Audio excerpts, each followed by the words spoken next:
Okay, so Red Bull this weekend. Podium was DK first, again, Pasha, and... Again? And Jesse Peveril for the first time.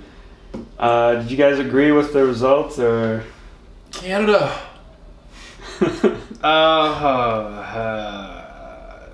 DK, Pasha, like, I thought both their runs were awesome and pretty much what I expected them to be. Their style. Jesse Peveril, I really liked his run. Like, I'm a huge fan of his, but I thought actually Alex Schauer should have been third. He came fourth, and I thought his final run was higher difficulty. He linked it together better, and he was just about as creative. So I was surprised that they chose Peveril over Schauer. I thought he linked it way better. Yeah. Peveril didn't even do as many high difficulty flips as Schauer did. Well, he did like maybe two flips. Yeah. I don't remember Schauer actually like retracing any of his steps either. Yeah. Compared to like everybody else. Schauer did that huge gainer pre at the end too. Yeah. That was where like, he had like his toes over the edge in a weird way. Yeah, I think actually that move, that was his highest difficulty move in his run, and then Jesse's highest difficulty move was that big running pre to that like weird little spot, really which cool, was dope. You couldn't even get to see it very well though. But there was also I think Schauer also had more high difficulty moves in his run, and that was the only one that I could think of for Jesse. So yeah, I thought Alex Schauer's robbed a little bit. Not to take anything away from Jesse Peveril, I thought I actually appreciated his strategy for that course. I thought he had like a really unique like vision for it, and I think they rewarded him really heavily for his creativity. Yeah. But again, I don't think the difficulty was there. And you pretty much agree with like same thing, like... Oh man, no. DK for sure, just because like I think he connected everything better than anybody else. Easily. He did so many cartwheels and like ground columns and stuff to not take any unnecessary steps. Or at least like link things together. Pasha's, I didn't really like any of his runs, to be honest. And Jason's too. I actually did not like Jason's run at all. Pasha's first and second run were completely different though. Like his first run, he just didn't seem to care. He knew he was just gonna get in. Yeah, it just seemed like he was doing a lot of like rolling over stuff and b-boy moves, and he almost wasn't even airborne at all in his first run. He was just kind of like doing things over stuff, and then his second run, what do you call that move? He does like a macaco? Like a macaco off without putting his feet down and backflip. Yeah. I don't know. There was another one that was like that too. Sugahara. Sugahara, that's what Frosty called it. Yeah. But it wasn't the same, was it? No, that's a round off. Yeah. Round off. Yeah. No! Oh, my goodness. Hey, you know what? Okay. I have you got napkins right here prepared just in case that was going to happen. Just coffee everywhere. So thinking in terms of, I actually thought Pasha's first run was like the standard way you would go about playing it safe to still make it into the finals. Yeah, I guess. He was creative still. He didn't do basically any high difficulty moves, but maybe they were just suggesting that the way he did everything together was difficult. Yeah. And then his finals run was, I don't know. I feel like he's capable of so much more.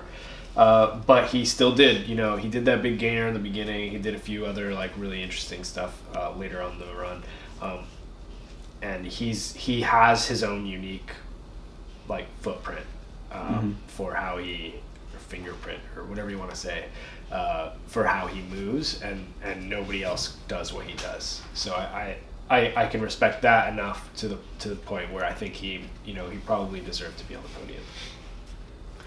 Yeah, I've watched it actually several times now, particularly the finals, and particularly Alex Schauer, Jesse Peveril, Pasha, and DK. Who else made the finals? Alfred, you can count him out because he didn't do a run, and then Johan, you can count him out because he just messed up big time. So it's down to like kind of those four and like who was top three. And I think definitely Alex should have been in there more than Jesse Pebble. But I'm just trying to figure out how they scored it. And I can't come to a conclusion of like how they scored it. Because DK, we talked about like DK did flow, but if you watch it, he does kind of like a few moves together really nice. And he kind of spins around and then kind of walks to the next thing. And then does like a few things together, then spins around and walks to the next thing. That's kind of his style. Whereas Jesse Pebble, like his whole, that was a whole line. Not that he did anything like, I guess of the same difficulty, but it was much shorter, and I think they awarded DK just for doing more moves.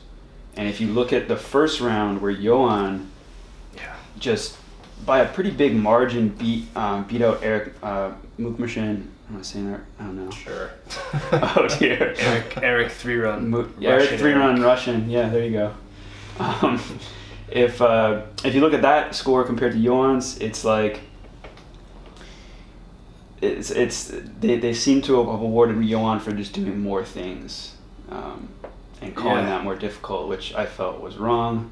I think. Well, see, the thing with Johan's run is he did some big moves and he did some like cool moves, but he just kept going back to that same structure. He went back like 3 times, and that is boring to me. Yeah. And then it gassed him by the end, so you could tell by the end of his run he was like tired.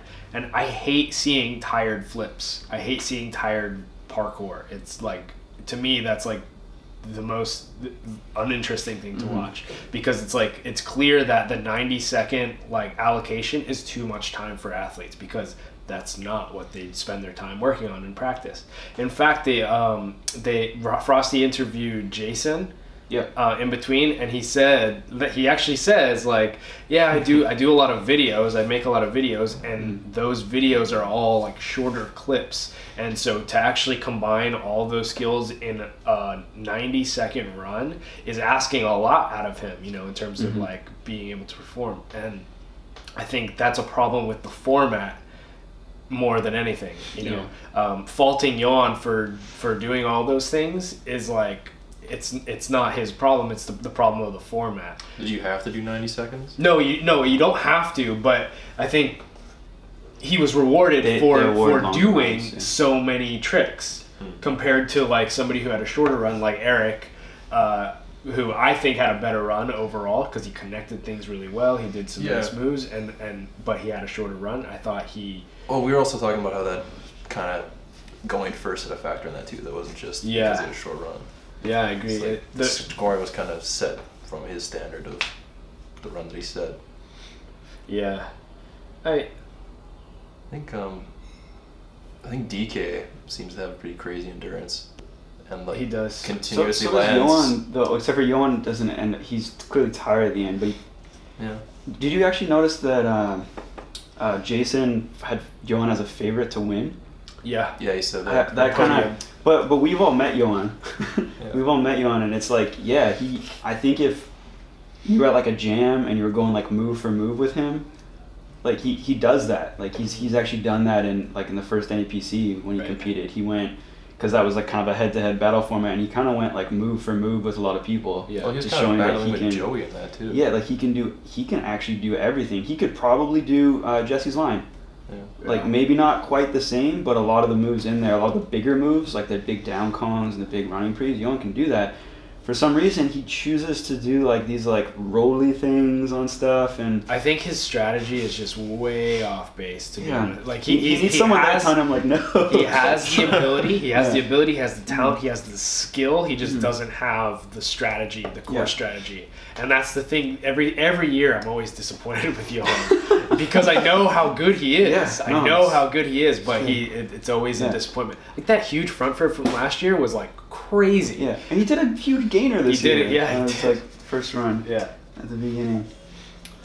I just don't know what he did with that one structure, like the wall. He came back 3 times. Yeah, to do like a back, like roll thing it's a over touchdown it, on like planter ledge. The back handspring over the gap was dope. If he had just connected that somehow with the rest of his line, it would have been awesome. Yeah, speaking of back handsprings, the one that he bailed. Yeah. Oh yeah, that was crazy. Yeah, but he failed that. He just should have abandoned it. Like He rolled on the ledge, fell off, tried to get on top, Yeah. fell forward, and then tried to go for it again. Yeah, it's like he failed the roll on, tried to make up for it, kind of like wobbled again, and then failed the back handspring. It's like he should have, when he rolled off, he should have just abandoned it and finished his run. He was gassed though. Because he had this run that was actually like, it wasn't great, but he didn't mess up. And I don't know, maybe he could have taken third with that, but at least got a better score. maybe he's just like, maybe that was the pinnacle of his experience at Red Bull. He's like, he wanted to get that move. And maybe that was it. Is at the end he was just like, okay, I'm just gonna do. And maybe he thought that could have been a sickest trick, that if he nailed it really clean. I don't know if he was just going for like the cat on the other side, or if he was going to continue after that. If he actually like did that roll and stuck on that railing and then back handspring perfect, that would have been that would have been in the running for sickest trick. But then again, like what Alfred did, like I don't know anybody that can top that. No, Pamela nailed that roll on the handrail and Johan didn't. If anybody else picked up on that. No, I didn't. Yeah, I saw that. I gotta watch that again. Alfred, talking about Alfred. Alfred. I loved his first run. Yeah, I was really happy with it. I thought I was impressed by it. He did some really interesting stuff. He did like that gargoyle off the overhang, which nobody else there could do really. Yeah. I mean, maybe Eric. Sit dash gainer. Yeah, that was the craziest. Yeah, that's. He's so tight in his tucks. Like, it looks so effortless. Yeah. On his second attempt, the landing was pretty awful, though. I have to call him out for that. Yeah. That was a bad landing. But granted, it is concrete and it's in a run and it's in a competition and there's so many aspects to it. But his best trick, like, it was crazy that he failed the first one, didn't like it enough, stood up, like no hesitation to go into it again, and was perfect form, landed it so easily. Oh, he has those unlocked, man. Like like. It's not, it's not like it was his first time trying it. No, and he's done it from that height before. Are we talking about the sickest trick? Yeah. Okay. What are we calling that? Because Frosty calls it palm gainer full. Yeah. But he does that kind of swing in setup. Yeah. Yo. So, okay. Frosty's terminology. Yeah.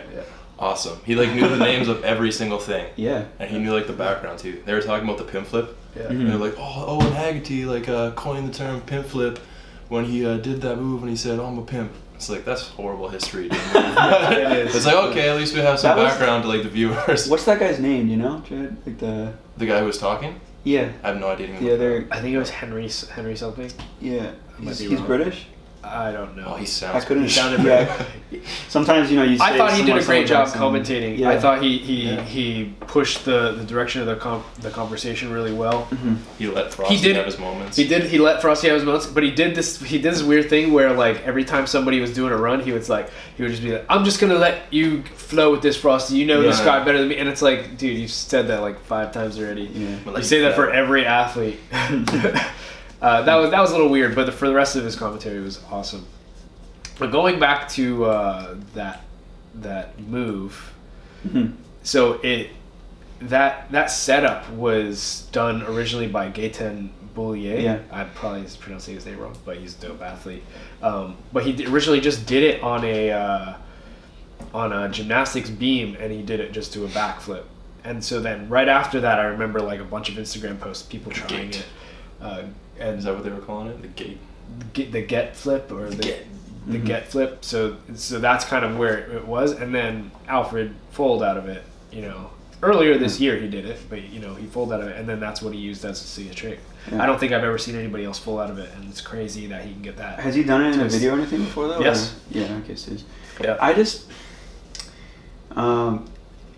And I know you guys have probably a different experience than me. I woke up Saturday morning early to watch it, and I think I caught it just as Jason was finishing his first round run, so I saw the whole final run, and I have to say I was pretty meh about Alfred when he did that, just because he threw it and then kind of bailed it, the landing, he fell his butt and then he kind of got up again, and it was clear what he was trying to do. Yeah. But I just didn't like how he basically did 2 moves, kind of jogged over, and then did there was no build up, And it's almost, it's not his fault, I get it. Like, he wanted sickest trick, and there's no part of that competition for sickest trick, but I wish other than in the run, right? I wish he at least had tried to do some kind of run. Like, I just feel like it's not even fair to the other guys who are trying to, like, anyone else who's run sickest trick before does an actual line. Yeah. And he didn't. The thing is, you don't. I don't think you fault the athlete. Again, you have to fault the format. Yeah. There's nothing stopping him, right? His goal probably going into that competition was, I want to get sickest trick. I don't know if he even cared about getting the podium. I think he just wanted to get that trick because he saw it and he was like, I can do that, and I want to get that. But all of his moves leading up to it were legit. Yeah. He did we did 2 moves. Yeah. He did an elbow cast and one other move. And he did a Russian front to low cast, which was crazy. And he landed it really well. And then he just, like, after that point, he just kind of walked down. Yeah. And then he threw the sickest trick. And he did it twice, and then he was just like, I'm done because I just won the sickest trick. He knew it. Yeah. Everybody knew it. Yeah. I mean, to me, it's a problem with the format. They need to, if they want a sickest trick, format, they have to reward a sickest trick in just by itself, right? Yeah. Which is what we did with the NAPC. We had a big moves event, and I'm not just trying to plug our event. In terms of pushing the sport like to the next level. If you want to see more sickest tricks, you typically those things aren't thrown in lines. Yeah. Sickest tricks just don't happen. I think he could have, though. He probably could have. Yeah. But it took him 2 tries to get it anyway, Yeah. I don't know. Like I said, just from like an entertainment standpoint, and I have to think of it that way too. Like I'm a person sitting at home, and let's say I don't know Alfred and don't know anything about what he's gonna do. I feel like they just did such a bad job of setting that up. I think Frosty said so many times during the event, like, "Oh, looks like he's gonna do something big." So like where it just got tired of hearing that. Yeah. So like you don't even know. Yeah. I mean, that's a hard thing to call. I get it, but yeah, just the location where he did it at like the bottom of the course where I don't even think a lot of people can see, and the fact that he like kind of messed it up and was like, "Oh, let me like try again like really quick." Like if there was just more time in there, it was just very like underwhelming. I felt like. Well, I'm not even too sure if that was his intention of just doing the biggest trick, because he did 2 difficult things before that. Came on down. I think if he nailed it first try, that would have been part of his line, but he just didn't land it, and he wasn't happy with his landing, so he went back and tried it again. Yeah. Otherwise, he might have done something after. Well, it's actually interesting though, because he posted on Facebook. He said, just to be clear, just the stuff I did in the beginning was just to get down there, because that's all he really wanted to do. Like that was his plan. He said first apparently, maybe he's thought of that after the fact, and he's just making up a story. Like, it could be that could be the case. But I still think like I love the 2 things he did before that. The elbow cast, super clean landing, and then that Russian front to low cast, that was super clean too. And then I wanted to see him put it into a line, put his line together, but it just didn't happen. Yeah, I just think that Red Bull is gonna have to, or I say Red Bull, but whoever's organizing the comp is really gonna have to consider how that went down. Because that will change the game. Yeah. If people are going in with the intention of like, I'm just gonna throw the sickest trick, like that was a spot in the finals. Yeah. Couldn't he have thrown that in his first line? And it's kind of like he took again. I want to talk about. I mentioned already. I want to talk about Eric, because I felt like Eric needed a spot in that top 6, and didn't get it. And that spot, that's a spot that someone like Eric could have been in, and he kind of wasted it because he could have thrown that in his first line. Or he was injured though, apparently. Oh, he posted a clip of him training with Katie McDonald. He said we're both injured still, so yeah, I haven't seen anything. Oh, I wonder if the judges factor. There's so much like. Are you allowed to factor? Okay, so anyway, Eric comes out. He did a front pre that no one else did, and I'm sure some other people could do. But it was a pretty freaking legit front pre that he started his run with. He comes down. He does. Yeah, it's like he kind of sets himself up in like a side Kong or like almost scoot variation into that pistol cork that Frosty called it. Webster's on into a flare, and then he does like the almost like the same setup Gatton swing into a punch front off a wall. No, it's punch back. Punch back, sorry, man. Punch wall back. That was sick. I remember you saying that really bad though. That's well, he back rolled out of it, and it was kind of questionable. That was like the one thing about his run that wasn't clean.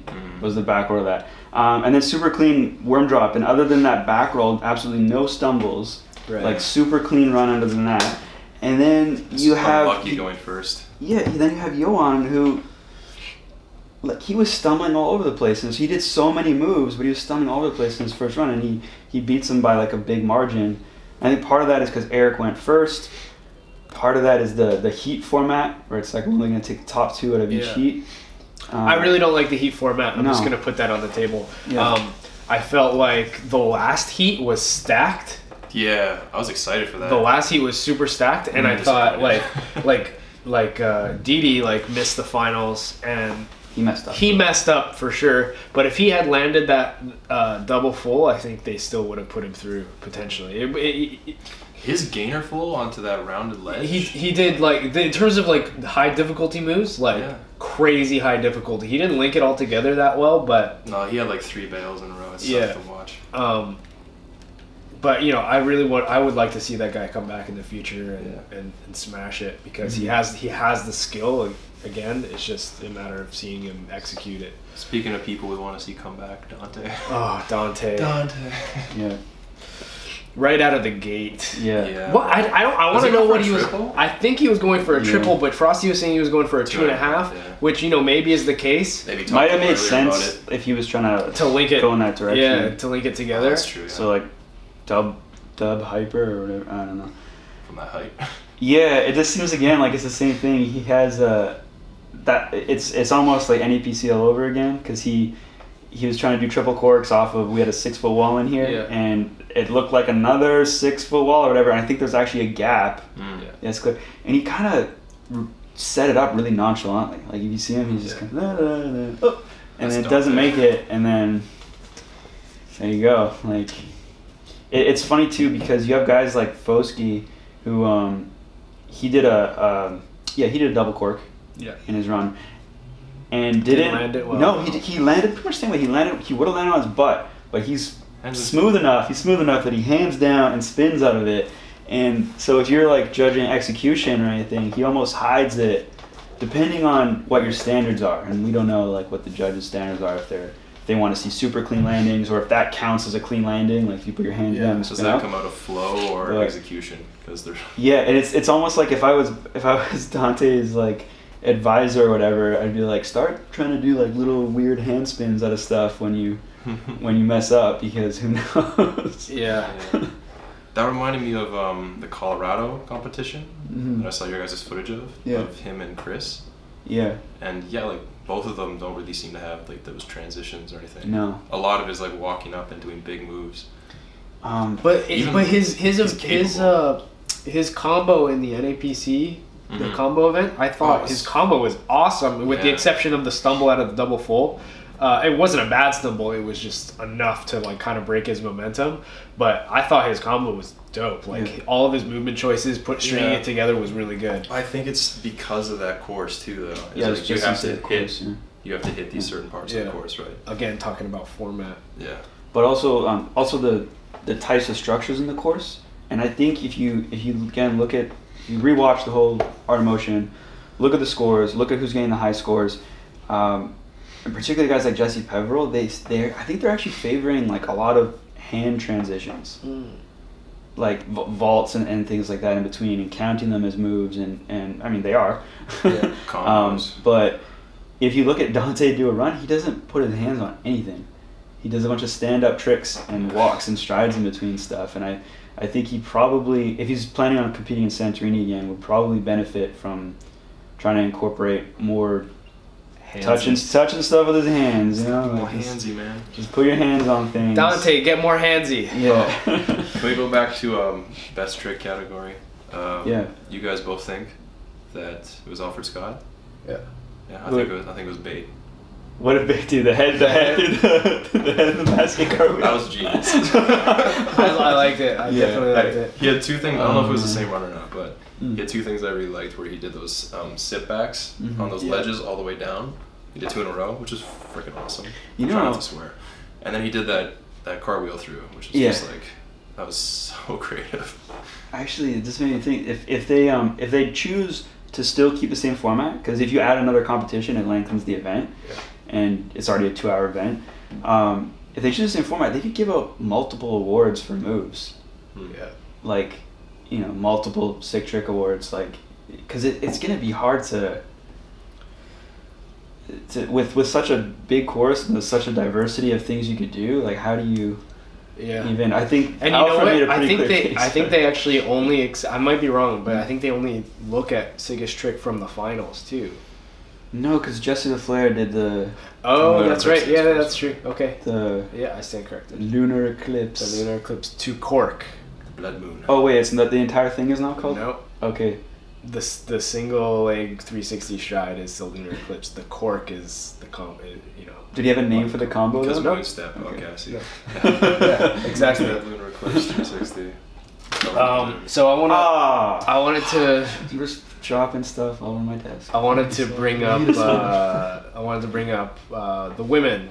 Yeah. The women. So there was only 2 women competing this year. There was Lucy and Pamela Forster. That was a competitive matchup, eh? No, it wasn't. For a second, I was like, I like both those runs. Being sarcastic. Lucy destroyed that course. This is the best I've seen Lucy. It's the best. She had a couple landings in the beginning where, like, she touches down a lot. Her first 2 moves, I was like, okay, like she's kind of hasn't landed very clean, but towards the end of the course, she stomped everything. Yeah. She had finesse. Like, for once, I felt like she Yeah. usually looks like she's in a rush. And she's always like putting her hands down and like kind of stopping between stuff, but she connected everything really well. And I was super impressed by that. I think she seriously worked on it over the last year. Yeah, I think Frosty had some insight there in the commentary too. You're saying that. Yeah, she's been working really hard. Like the footwork. If we can talk about like footwork in parkour, like she wasn't taking a whole lot of steps in between stuff, and I don't know how much they look into that, because you got guys like Foskey, who his footwork's so on point. Like everything is a reactive set into another thing, and then you have guys like DK that are, it looks flowy, but there's actually a lot of steps in between stuff. She improved her footwork like so much. Yeah. Need a step counter like in the UFC. Yeah, that would be cool, man. That's a stat I want to see. DK has traveled this many. Took this many steps through the course. Wow. I think it's kind of ridiculous how big of the gap there is though in women in the sport. Well, where was Sydney? Well, there's still a need. I was gonna say. So there was supposed to be 3 women. It was supposed to be Lucy, Pamela, and Lin Young. And Lin Young, I guess, had to drop out because she had a broken hand. But I thought Sydney should have been there. Sydney killed it at NAPC, and I mean, I don't know how. I know how good she's. How good Sydney is based on how she performed here, but I don't know. Did she submit an online qualifier video? She did, and I think Lynn beat her out. Oh, okay. Yeah. To be honest, when we were selecting for NAPC qualifiers, I didn't really like Sydney's submission that much because it was on spring floor. It was like spring floor, but also because I know she's capable of more. And then when actually during the competition we actually saw her compete, I was super impressed by how far she had come in her choice of moves and her combo, and also for the big move. But Sydney should have been in our motion, bottom line, and I think she actually would have given Lucy a little bit of a run for her money, at least come closer than anyone else. I think it'd be cool to see Lucy, Pamela, Lynn, Sydney, and Katie. Those are like the most known to me of the best female athletes. Yeah. There were 17 competitors. 18. But Lynn dropped out. Yeah. For some reason, I thought I heard 17. Because oh no, it's 18 because it's 3 groups of 6. So it would have been 19 with. That's kind of a weird I number. guess that is so. Maybe they added another guy for qualifiers. Okay, maybe because they accepted 5. I don't know. Yeah, I guess that makes sense. Yeah, it's tricky. I think top three women. I still think there's still a huge gap though between Lucy's level and Pamela's level. I think. Yeah. It's. And they got different I actually too, think though. Lucy was really close to the finals, and Pamela like not even anywhere near Lucy's level. Yeah. Yeah. I agree. But I mean, she's still like Pamela didn't do poorly. No, she landed all her stuff. She didn't do like I just remember some of the old RedBull motions where it was like handstand on something and walking over to nothing and back bends and stuff like that. She didn't do a slow run, you know. She definitely did a faster run, but yeah, just nowhere close to Lucy's level. Yeah, like, at all. Yeah. What was your guys' I guess impression overall of like the event? Live streams it's didn't have any like setbacks this time. In the previous years, there was a lot of skipping out. Yeah. Like it would drop out at random times, like mid runs. I saw the playback, so I don't know what like you saw the live stream, like right when it was airing. Did you see any like problems with it?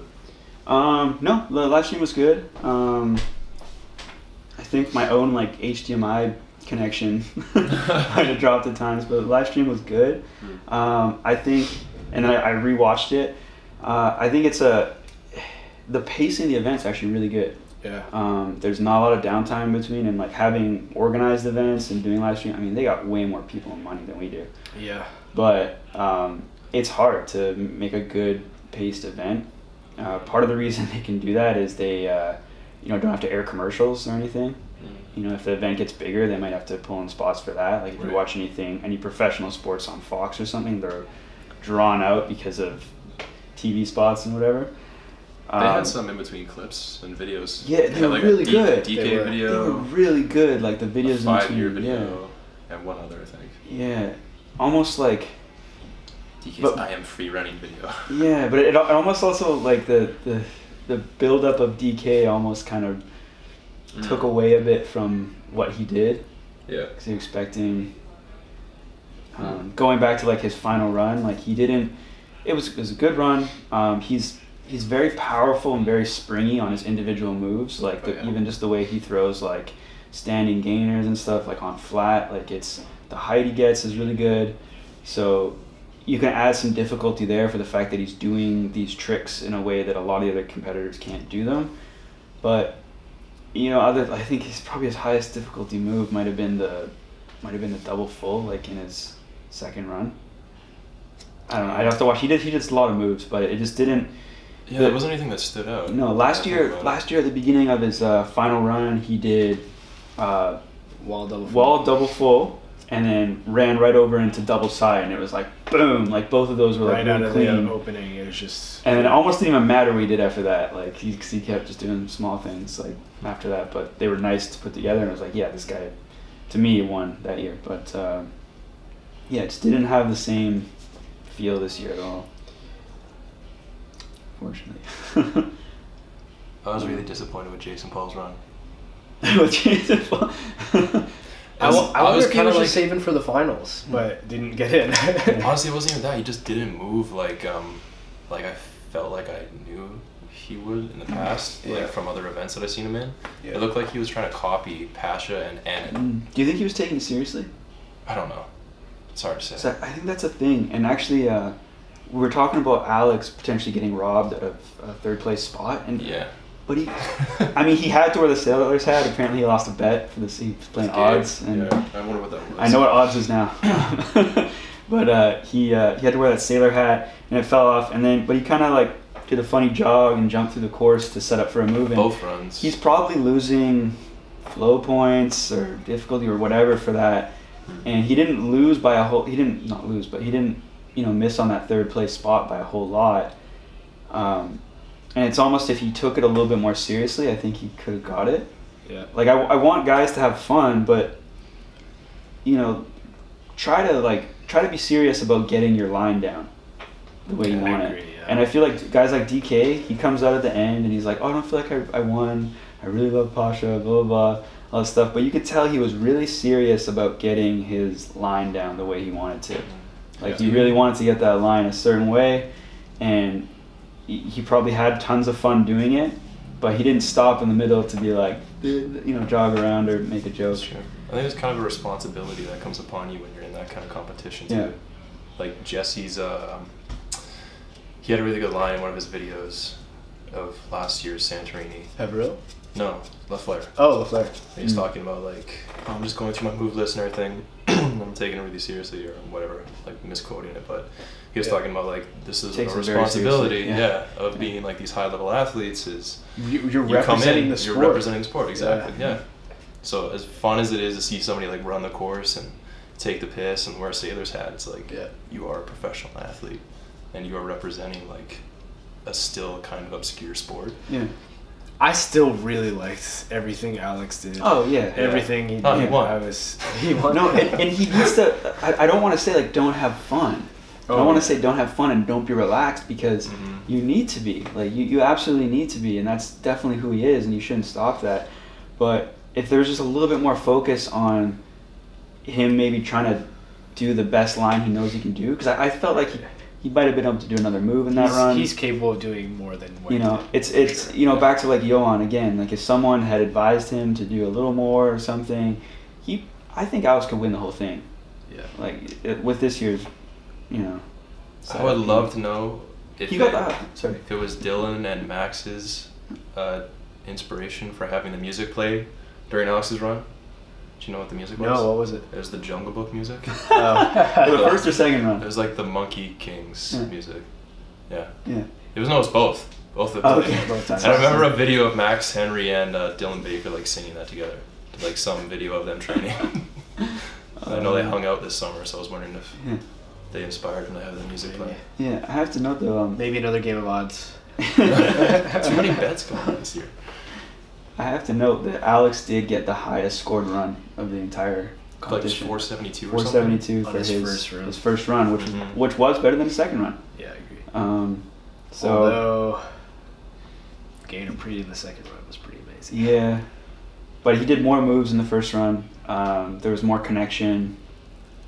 It was definitely if you had to look at the whole thing, better run. Yeah. That was a really difficult Gainer Prix too. The way he was standing on that, like the curved edge, it was like on his tippy toes. The Gainer Prix. Yeah. But I don't know if you could pick that up really well when you're watching. No, Frosty picked it up. Frosty was talking about it. Yeah. So who do we want to see? Who do we want to see next year? You know who I want to see. Samson. Samson. Joey Adrian. Yeah. Joey Adrian. Yeah, of without course. a doubt. Like I don't know. If unless you don't know who Joey is, you aren't saying that. Joey Adrian, Nathan Weston, Corbin Reinhardt. I don't know anybody from Europe really, because I didn't even know that guy was the Moroccan guy and the other dude. For sure, I just think the way they're scoring it, again, we're talking about they're giving more points for more moves. Right. And they're giving more points for connection of those moves and for just being able to keep a steady flow. Who does that better than Joey? Like, I can't think, no one does that better than Joey. That is his game. Yeah. The fact that he's still not in, because he submitted this year, and I guess he didn't get enough votes for it or whatever, but, like, let's start the Joey campaign. Yeah, let's Kickstarter going. Where is the Joey campaign? Well, he needs to get over his nerves about competition. I think that's the biggest thing holding him back is he doesn't really want it. Yeah. He doesn't really want to be there. Like, he wants to be there, but he doesn't really want to be there. Let's call Joey out right now. But he can have fun and just do the line he wants to do. Don't think about verse this guy or even winning. Just do the line you want to do and have fun doing it. And he just doesn't like the build-up. No. Like at NEPC when everybody was taking breaks and he was judging and he stood up and just starts training. And he's doing like round up double full super easy. He's like, oh, this is really fun. Yeah. And everybody's like, get off the course. Only competitors only, please. You had your chance. Yeah. Oh man. Who else do we want to see next year? You mentioned some guys already. Nathan Weston. Yeah. Nathan just released an awesome video too. Yeah. I didn't watch it yet. Super No. clean. Super clean. I saw like the Instagram photo. Yeah. Yeah, he's amazing. Just having some fun. Yana Shower. Yes. Yana Shar. Oh, Yes. and I'm gonna blank on his name right now too. Jaden Clark. Jaden Clark. Jaden- Why is Jaden Clark not in RedBull AOM Motion? That's Yeah. actually a very good question because that kid has so much, so many skills, so much potential. I thought this year was stacked. Like there's so many other people that could be. Yeah. Yeah. Yeah. I'd like to see a redemption from Didi and Dante. Yeah. Yeah. I think they can come back and do Well, really who's back for sure? Yeah. Alfred, Johan, Alex, Pasha, DK, and who else made it into top 6? Who am I forgetting? Jesse Peveril. Jesse Pepperell. There you go. Yeah. So they're all guaranteed back next year, and it's the other 12 spots that are open now. We're forgetting one big name here too. Zen. Zen. No Zen this year. Yeah, I guess he didn't show up for qualifiers. I guess not. But I don't know if the platform really favors him though. I mean, he does, I think- but he is able to do kind of what DK does though. He Yeah, is able to exactly. keep doing moves and keep going. Those tiny and, little and cartwheels. be an Energizer Bunny. The wall spin variations. Yeah. Bringing him back. Yeah. Cool. Well, guys, we can talk about this on end forever, but you guys got to coach class. I got to train, so I think we should call it. Cheers. That's Jared. That's Tom. I'm Rez. We'll see you guys in a week or so, probably. Unless there's no news, then we're not doing this. Bye.